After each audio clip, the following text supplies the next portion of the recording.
अस्सलाम वालेकुम। आपको ताज़ा तरीन और अहम ब्रेकिंग न्यूज़ से आगाह करते चलें। रमीज़ राजा ने हंसते हुए मोहम्मद आमिर को शामिल कर दिया और फैसला किया कि मोहम्मद आमिर आप क्रिकेट टीम में शामिल।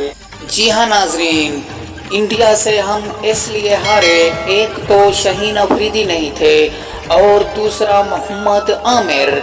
इन दो बॉलरों की कमी से हमारी टीम बहुत कमज़ोर हो गई और बॉलिंग में बहुत ज़्यादा कमी थी, इसलिए यह मुकाबला हमारी टीम हार गई, वरना इंडिया कभी भी नहीं हरा सकता था।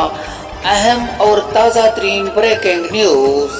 जी हाँ नाजरीन, आज की अहम और ताज़ा तरीन ब्रेकिंग न्यूज़, मोहम्मद आमिर और शाहीन अफरीदी को शामिल कर दिया गया इस टीम में। अब जो मुकाबला आएगा उसमें ये खेलेंगे।